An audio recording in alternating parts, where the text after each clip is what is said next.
Primal! Scourge! So, you are this planet's champion? No, I am this planet's monkey! Monkey, monkey, monkey, monkey, monkey, monkey, monkey, monkey. Itong toy na re-review natin for today, this is the YOLO Park Transformers Rise of the Beast AMK Series Scourge. Na pag binili natin siya, ganito klaseng packaging ang meron siya sa harap and sa likod and at the side and on the other side and on top and at the bottom. Here. And we have here 2 clamshells and yung isa kasi laman nito is more on mga accessories dito ni Scourge. And dito sa malaking clamshell na to, nandito na yung ating main figure, kaya i-assemble na natin yan.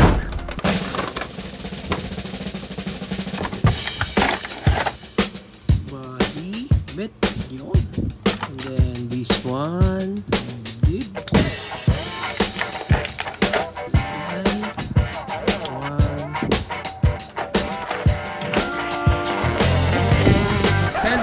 Guys, no, habang ina-assemble nyo siya, huwag nyo kakalimutan na yung ibang parts niya is nandito sa smaller clamshell. Kasi baka isipin nyo, lahat ng nandito is puro accessories lang. Pero, no. Yan, tulad nitong part na to.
Habang nabuo na natin siya, dito sa runners may naiwan pa eh. This one is yung parang alternate face niya, yung nasira na yan. And then dito may alternate hands din siya and yung kanyang blade.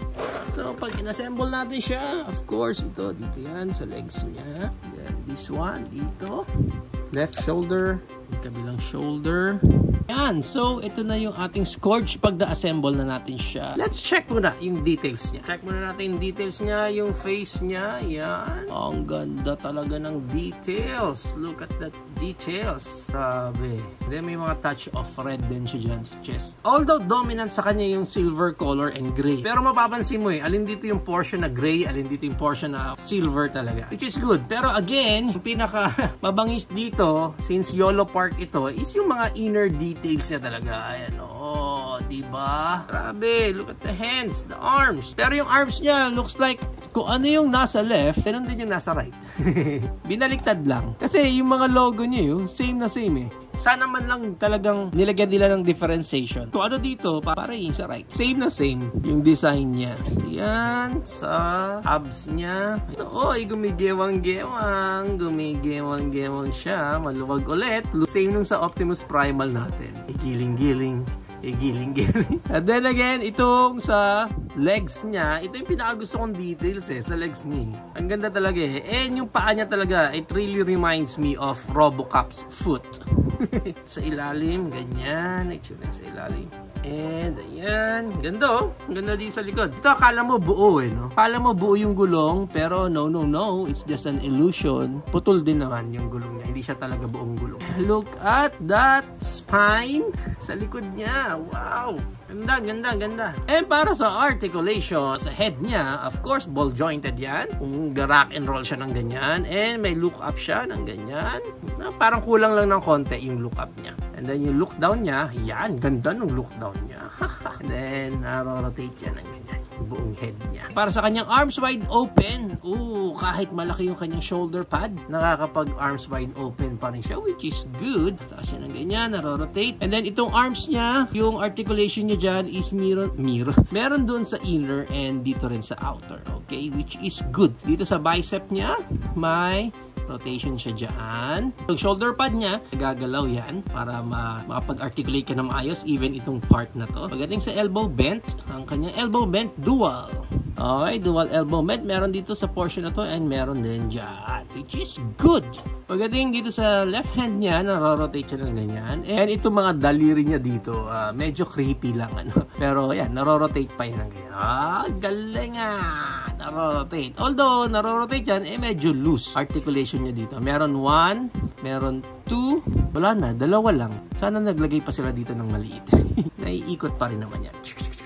Dito sa right hand niya, same lang, pero dito sa pinaka kamay niya, ang articulation niya, which is maganda. At least ginawa nilang articulated yung kamay dito ni Scorch. Ang first articulation niya is nandito sa thumb niya, yan. Yan lang naman yung nagagalaw, yung pinaka thumb niya dyan. And yung mga fingers niya dito, 2 articulation, dito sa joint na to, yan. And dito sa pinaka, which is good. Maganda yung articulation niya dito sa kanyang right hand.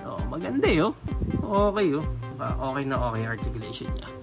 Pagdating sa waist niya, ito nga yung part na medyo loose siya. Yan, gegewang-gewang talaga siya dyan. Pero din siyang ab crunch dyan. Yan, pwede din siya mag-exercise na 1. Meron siyang rotation dito sa lower hips niya. And then pagdating sa legs niya, ang kanyang Van Damme split. Natain na naman ng bakal. Saan ito? Dito sa likod, tanggal yung pinaka-puwet niya. Yan, okay. Bakit? Pag ini-split mo siya, tumatama kasi dito sa part na to. Then ang kanyang high kick, grabe, ang taas ng high kick niya.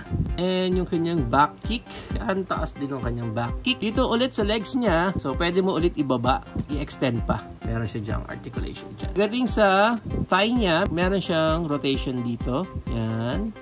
Sa upper thigh. Dito sa knee bend niya, akala mo hanggang ganyan lang yung knee bend niya. Pero meron din siya dyan. And iangat mo itong portion na to sa likod niya para mas makapag-bended knee siya. Yan. Ganyan. Ang ganda nung effect na ginawa ni Lig dito. Pagdating sa paa niya, may swivel din naman siya dyan. And naangat niya ng ganyan. And nabababa. Yung pinaka-front nung paa niya, yan. Meron din siyang articulation dyan, which is super good. Yung part na to, yan. Naangat-angat din yan. Para mas maangat pa niya yung paa niya. Okay, even dito sa likod niya, yan, naangat din yan. And ang maganda niyan, i-try na natin yung iba pa niyang accessories tulad nung kanyang blade. Itong portion na to, yan, doon siya papasok niyan. Hindi mo gaano malatay, akala mo part lang siya ng inner frame niya, pero doon pala siya dapat ikakabit. Okay, yan. Okay, yan na. Menacing na siya. And try natin palitan itong kanyang left hand. Kabit natin to. Yan, okay? So, akala mo baliktad Technically, ganyan ang itsura niyan. It's like parang itong mga kamay niya is bumaliktad lang. Naging ganyan. Ganyan din ang itsura niya. Mas maganda lang tingnan to kasi mas malaki na to. And parang pang-canon talaga siya. Pero wala nang any articulation dito. Yan lang. Blade niya, wala na ring any gimmicks or any articulation. Though maganda lang, yung pinakadulo ng blade niya, ginawa nilang silver and then yung body is gray siya. So parang may blade talaga siya. And last accessories, try na natin ilagay yung kanyang mask. Tanggalin lang natin to. Pop off lang natin itong part na to. Yan. So natatanggal yung pinaka-mask niya. And itong pinaka-itsura niya. Oh, ganda. Sayang. Walang pipe lighting. Pero maganda. Maganda yung pagkaka-red niya. Napalitan natin to nung nasira niyang mask. Now, here's the tricky part sa kanyang face. Kasi akala mo, pag tinanggal mo na itong kanyang mask, yan na yung parang pinaka-face reveal niya. No? Pero, no. Meron pa yang another face reveal na kung saan medyo mahirap tanggalin itong pinaka-face niya. Pero pag nagawa mo yan, tatanggalin mo yan. Yan, no? So, natatanggal pa itong part mismo. So, ganyan na magiging itsura niya. Pwede natin siyang palitan nung alternate naman niya. Although, di ko alam anong pinagkaiba nitong dalawa. Base ngayon, sa nakikita natin, parang yung pinaka-top lang ang pinagkaiba nilang dalawa. Try natin tong alternate niya. Yan ang ilalagay natin dyan. Parang wala namang difference eh. I think the only difference is pag yung extra face niya ang nilagay mo, hindi mo na malalagay ito. Kasi itong extra face niya na yan, wala siya nung pagkakabitan mo nitong mask niya na to. So, parang yun lang ang parang pinaka-difference. Height niya is around 9.5 inches siya. Eh maganda niyan, i-compare pa natin siya sa iba pa nating YOLO Park MK series na si Chiror. And ang ating first wave YOLO Park Custom Optimus Primal. Of course, ang ating YOLO Park first wave custom by Sir Ralph Cifra Optimus Prime. And mag-include na rin tayo ng ating Siege Jetfire, ating Core Class Optimus Prime, Titan's Return Gno, Titan's Return Beachcomber, and ang ating MFT Dinobot Grimlock. So yan ang ating height comparison. So if you are planning to buy this, ang price range niya is around 1,600 up to 1,800 pesos. Depende na lang again kung saang market ka makakuha ng specific copy mo nito. But if gusto mo makakuha ng 10% discount, gamitin mo itong affiliated link ni Pinoy Toy Review. Nandyan yan sa description sa baba. So what are you waiting for? Get your YOLO Park Scourge. There you have it now guys. Ito na ang ating YOLO Park second wave AMK series Scourge.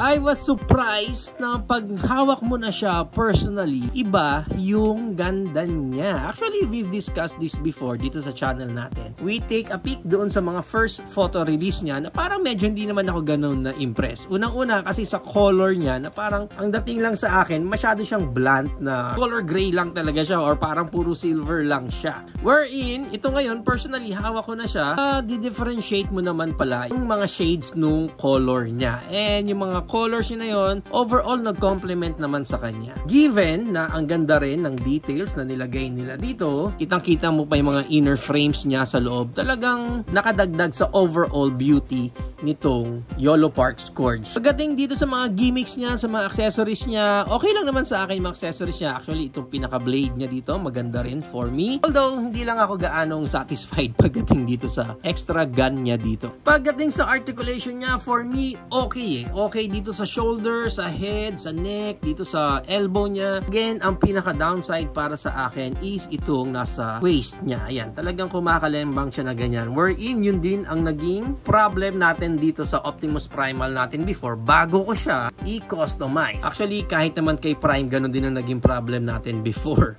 But overall, yung iba pa niyang articulation dito, mahigpit naman. Although, hindi nga sila nagtatransform, pagdating dito sa robot mode niya, maganda naman talaga itong Scourge na ito.